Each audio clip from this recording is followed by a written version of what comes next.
Okay, morning traders. Happy Friday. You should be able to hear and see me all good.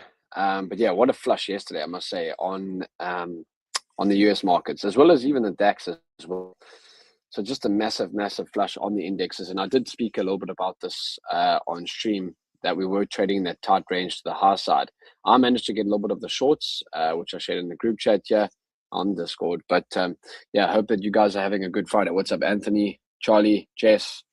Good to have you guys all on in the Discord, and then obviously the guys watching online too. But yeah, just what a massive flush here yesterday. So let's go. We got a 15-minute time frame up here on ES, and I was actually speaking about how we were just coming into the 7,000 level and keeping on respect. We were just respecting that zone all the time from Monday. Monday had a nice bullish day, then Tuesday held it, Wednesday held it as well into NFP. And then we didn't actually get up into it Thursday before the sell-off. And that was a pretty big sell-off. From top to bottom yesterday was literally over 140 points on ES. The NASDAQ was close to 650, and YM just obviously tanked very, very aggressively to the lows, almost 1,000 points. So we're continuously trading lower now. We do have CPI in the next couple of minutes, in literally 15 minutes time, and markets are not rebounding here overnight. Even the DAX is trading lower, as we can see. So it's going to be an interesting CPI print for sure, and I think that best to probably wait and then get positions after the market open. I hope that you guys this week has been good so far. I've had 2 green days. I've sized down, as you can see, on the road still. So sizing down, and we'll see what we do get. I'll be live with Andre into the open with you guys here on the edgeful socials as well. So make sure to stay tuned for that.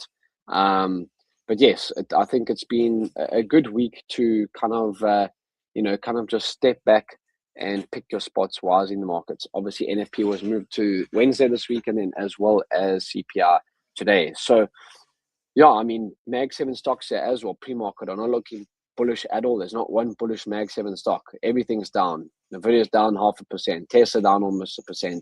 Amazon and Meta both down over 1%. So, yeah, I mean, it's going to be pretty, interesting to see if we do rebound here. Obviously, you can do whatever we want. What's up, Charlie? Good to have you on again. I remember you from a couple of months ago. Good to see you back on. Yeah, I mean, I would be favoring the shorts right now. I mean, at the moment, nothing's really telling us that we want to be, looking for longs at this point. I could definitely see us. We are respecting those previous week's highs. So on my chart over here, you can actually see the previous week's high over here, which we actually got above on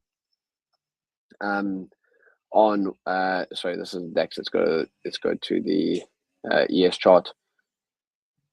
So we can actually see that we actually didn't get back up into previous week's highs, which was obviously formed on Monday, Tuesday last week before the sell-off, and we kind of just respected that 7,000 level, and we are trading completely now underneath that 7-day moving average. Everything is, it's not looking bullish at the moment, and I would likely maybe see a move back down into these lows here of 751, which is last week's lows as well. Okay, so that would be my targets for the shorts, back down over here, and on ES we still have 70 points down to those lows. Remember I spoke yesterday about that opening week range report, where after Monday and Tuesday, what's up, Frank? After Monday and Tuesday prints, we got a high and low set in, okay? And very rarely do we double break those highs and lows, okay? Yeah, Frank, I can see on socials and on the Discord. Good to have you on. So on ES, we can see that for that, okay, for that chart, so 33% of the time we break the high and the low. And if we go to that, let's get that indicator up over here. Let's just reset that like that. Let's get the indicator up over here. Opening week range report. Edgeful opening week range. We can see we now have actually taken out those lows. So I would think that we continuously look to get to that level back at previous week's lows. I think markets are primed for that move at the moment. It's not looking particularly bullish. If we definitely break this level of support here at 800, 820. I think we're definitely going to possibly be heading down to those lows. Do we do it today? I mean, clearly we can. We had a massive move yesterday. So, the markets are definitely picking up at the moment. VIX is also trading above 20. As you can see, it's trading at 20.85. So VIX up normally means that markets indexes are coming down. Stock indexes and stocks are coming down, right? So, yeah, that would be my anticipation for the news. I won't be trading into it unless I was holding a runner from yesterday. But I managed to get some shorts, and I was happy with that with that trading session yesterday while being on the road. How's everyone else's week been? I hope that you guys have had a good one so far as well.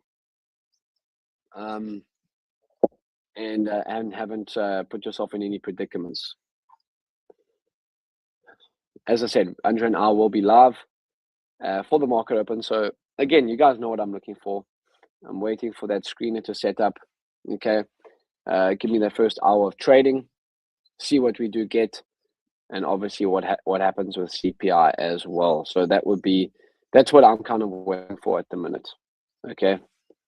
So that's what I'm kind of waiting for at the minute. And as you can see, we've taken those Monday and Tuesday lows on ES. So very rarely do we come back up and break the highs. And obviously we'll be far off of them at the moment. Just turn that off. So as we can see also from this chart too, okay, we can definitely see, let's go to an hourly.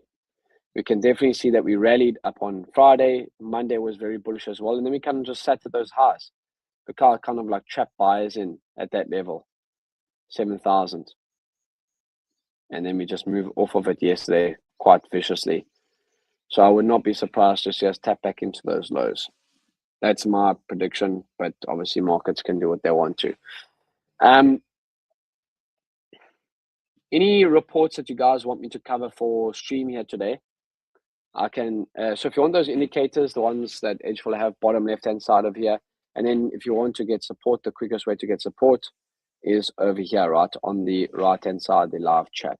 Okay, so that is the quickest way to get support, fastest way to get help with anything edgeful related. And then they've got the Ninja Trader indicator access as well as the Trading View. Discord, free Discord is in there as well. There's a lot of free indicators, free community stuff there as well for you guys. So, again, what am I looking for on ES at least? I think if we hold this 900 level, okay, maybe CPI prints and we attack into that level and come back down, I think that would be good. But if we clear these lows again here, as I said, at 800, I think we definitely could be sliding back down towards previous week's lows, which would be 751, which would be from Friday last week or Thursday closed last week. Yep, down at 751, 770, call it. This area over here, like that. That's the extension that I would be looking for on it. CPI has got another 10 minutes to go till we print. So I would stay out of the market before then. And then come join Andrea and I live for edgeful's live session to end off the week. That's going to be my plan. I hope that you guys are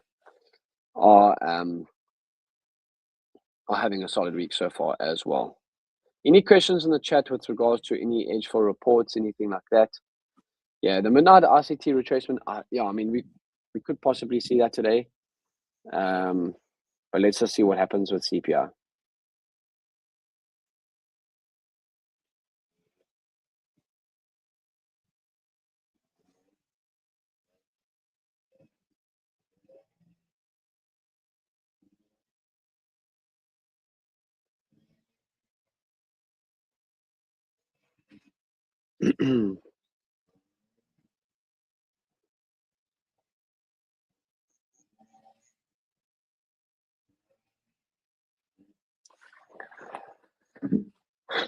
Okay, cool. Yeah, as I said, like just right now, there's nothing really telling me that we want to move higher into the CPI either. I mean, the video's trading lower, so is Tesla and all of the Mag 7 stocks, even on the broader market as well. I mean, Robinhood has been trading pretty poorly recently too.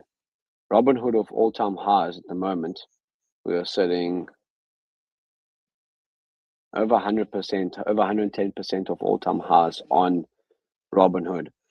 Palantir as well, taking a little bit of a dip here too. We are sitting 59, 58% of all-time highs. So stocks aren't, even on the broader watch list, are not looking bullish pre-market. Interesting. Rivian's trading higher on earnings, up 22%. That's the only thing that's on the earnings, up 22% pre-market, yeah. But yeah, we'll keep this this pre-market today pretty short. As I said, Andre and I will be live for the open, and we'll see you guys all there. We got that set up, the live trading room set up. That will start at, the countdown will start at 9 a.m. We'll be on at 9:15, and then we'll see if we can catch anything with you guys to end of the week. How do you see MNQ for NY opening today? So pretty similar on NASDAQ. ES and NASDAQ will move pretty similar. So last week's lows on the NASDAQ is back down at 24,200. I definitely think if we hold below this level, yeah, like this, if we hold below this level here, 25, call it 25K, I definitely think that those lows are back in play as well. Last week's lows sitting at 24,250. So that's what I'm looking for. Obviously, anything can happen with CPI, but that's what I'll be looking for on NASDAQ and ES. Those previous week's lows, I think you want to trade back towards them. At least for now, what's printing on the charts at the minute. So very similar to what's happening on the ES chart. Perfect, guys. So we'll leave you here. We'll see you live for the open, and let's have a good trading session. Let's end the week strong. Don't give back profits from the week if you are up. I'm up on the week, so probably not going to look to give back too much. I'll look to pick my spots as always, and go into the weekend and have a good weekend. And we'll see you on for New York. Cheers, guys. Have a good one.